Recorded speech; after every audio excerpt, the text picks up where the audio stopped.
स्वागत है आप सभी स्टूडेंट का राकेश मेहरा जीके क्लासेस के यूट्यूब चैनल पर।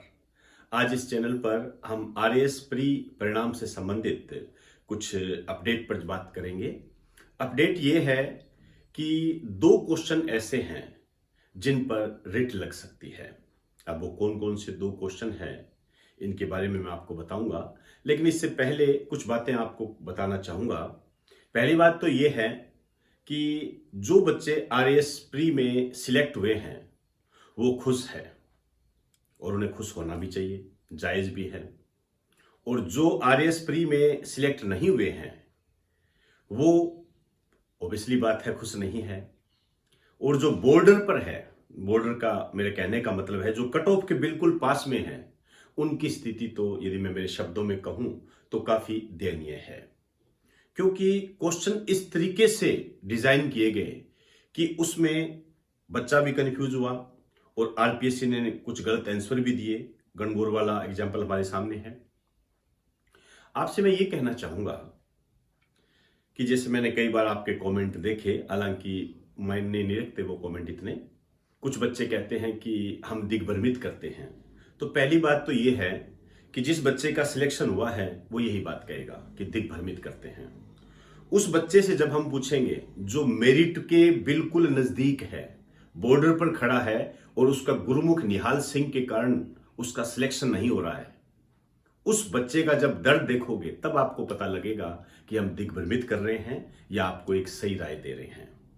तो इसलिए अपनी संवेदनाओं को थोड़ा ध्यान से रखा करें ताकि जीवन में आप सफलतम श्रेणी में आ सके। ये जरूरी नहीं होता है कि हम आरएएस प्री क्लियर कर दें, मेंस क्लियर कर दें या हम आरएएस बन जाएं तो हम अपने व्यक्तित्व को निखार में ले आते हैं। आपके बात करने के तरीके में तटस्थता होनी चाहिए, क्योंकि अभी मैंने आपको कहा कि जो बॉर्डर लाइन पर है उसका दर्द आप सोच भी नहीं सकते। इसलिए मैं आपसे यही कहना चाहूंगा कि जो भी स्थितियां हैं उन स्थितियों के तहत जो गलत है वो गलत है, जो सही है वो सही है। तो आपको इसमें तटस्थता रखनी है। क्लियर? आइए, अब जो 2 क्वेश्चन है वो कौन से हैं? देखिए, एक तो ये क्वेश्चन बाकायदा राजभवन की वेबसाइट में इसके लिए जो बताया गया है वो 1 नवंबर 1956 है।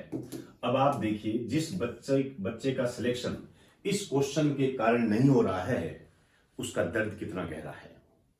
आप सोचिए इस चीज को। ये क्वेश्चन जो है ये रियल में विवादित है और मान के चलना मुझे ऐसा लगता है कि स्पिरिट जरूर लगेगी।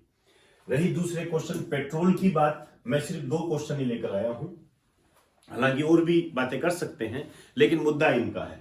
मैं इसको भी इसी श्रेणी में शामिल करता हूं। 90% बच्चों ने इसमें जो आंसर दिया था उसका आंसर आरपीएससी ने नहीं माना। 90% बच्चे हैं जो इसका शिकार हुए हैं। अब हालांकि ये रीजनिंग का है, इस कारण से मैं इस पर ज्यादा बात नहीं कर पाऊंगा। जीके का होता तो मैं इस पर जरूर बात करता, लेकिन ये भी एक विवादित है। मैं इस क्वेश्चन के बारे में तो दावे के साथ कह सकता हूं कि ये 1 नवंबर 1956 है, बाकायदा राजभवन की वेबसाइट में ये दे रखा है।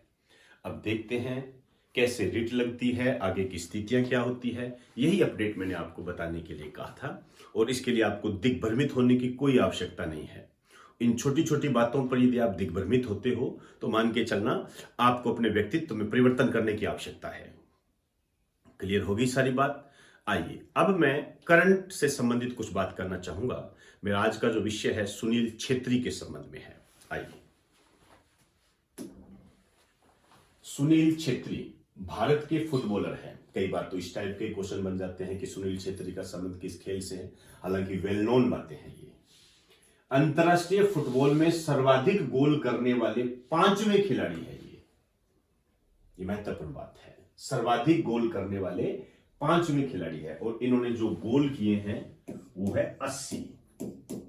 ये ध्यान रखना है। आरपीएससी में कई बार इस टाइप के क्वेश्चन बन जाते हैं कितने गोल किए। और ये जो स्थिति है, ध्यान रखना, ये अक्टूबर 2021 की स्थिति है, अंतिम स्थिति के आधार पर है। अब आगे इनमें बढ़ोतरी हो जाएगी यदि कोई नया खेल खेलेंगे तो।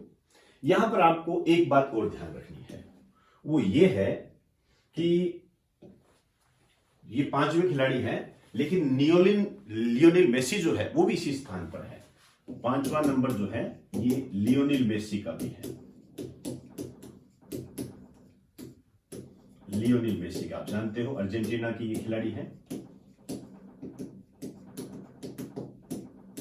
इनका भी है। इन्होंने भी 80 गोल किए हैं। तो संयुक्त रूप से 5वें नंबर पर भारत के सुनील छेत्री और अर्जेंटीना के लियोनेल मेसी भी है। तो ऑब्वियसली बात है लियोनेल मेसी ने भी 80 गोल किए हैं 31 अक्टूबर 2021 की स्थिति के आधार पर। क्लियर? तो आज की डेट में 5वें खिलाड़ी है सर्वाधिक गोल करने वाले अंतरराष्ट्रीय फुटबॉल में। आइए अब एक क्वेश्चन और जिसे आप नजरअंदाज कर सकते हो। सर्वाधिक गोल करने वाले अंतरराष्ट्रीय खिलाड़ी कौन से हैं? क्रिस्टियानो रोनाल्डो, पुर्तगाल से संबंध है। इन्होंने जो गोल किए हैं 115 गोल, ये आपको ध्यान रखना है। 115 गोल पूछा जाता है ये। और इन्होंने किसका रिकॉर्ड तोड़ा है? अली देई का। रोनाल्डो ने अली देई का रिकॉर्ड तोड़ा है जो कि ईरान के हैं। अब ये जो दो है, दूसरे नंबर पर जो अली देई है, तीसरे नंबर जो मुख्तार दहारी है मलेशिया के, चौथे नंबर पर फेरेक पुस्कास है हंगरी के। ये तीनों जो है इनके बारे में ये है कि ये अब अंतरराष्ट्रीय फुटबॉल नहीं खेलते, अंतरराष्ट्रीय फुटबॉल में ये भाग नहीं लेते। इनके आगे लिख दीजिए अंतरराष्ट्रीय फुटबॉल मैच नहीं खेलते,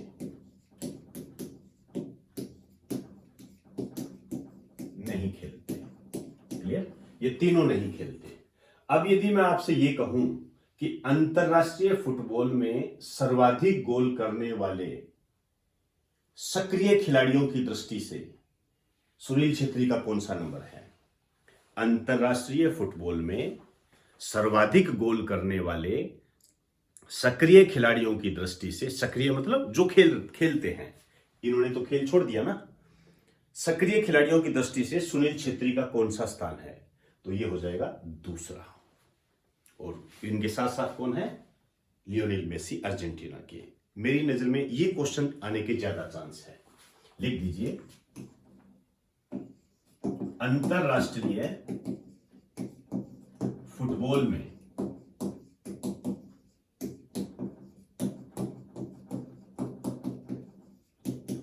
सर्वाधिक गोल करने वाले दूसरे सक्रिय खिलाड़ी। समझे मेरी बात? ये दूसरे सक्रिय खिलाड़ी है। पहले कौन होंगे? क्रिस्टियानो रोनाल्डो, पुर्तगाल के। तो मेरे ख्याल से आपको ये मेरी बात समझ में आ गई होगी। 2 पॉइंट्स अच्छे बनते हैं। और वैसे आप जानते ही हो कि खिलाड़ियों के संबंध में उनका देश भी पूछा जाता है और खेल भी पूछा जाता है। आपसे पूछा जा सकता है कि रोनाल्डो जो है इनका संबंध किस देश के साथ है, कितने गोल किए। आपसे पूछा जा सकता है और पूछा ही गया है लियोनेल मेसी का संबंध किस देश से है। तो दोस्तों ये आरपीएससी का जो आरएएस प्री का रिजल्ट था उस संबंध में मैंने आपको कुछ अपडेट दिया और इसके अलावा मैंने ये करंट कंटेंट आपको बताया है। मेरे हिसाब से ये क्वेश्चन एग्जाम में आने की पूरी ताकत रखता है। तो इन शब्दों के साथ आप सभी को बेस्ट ऑफ लक, इजाजत दीजिए, नमस्कार।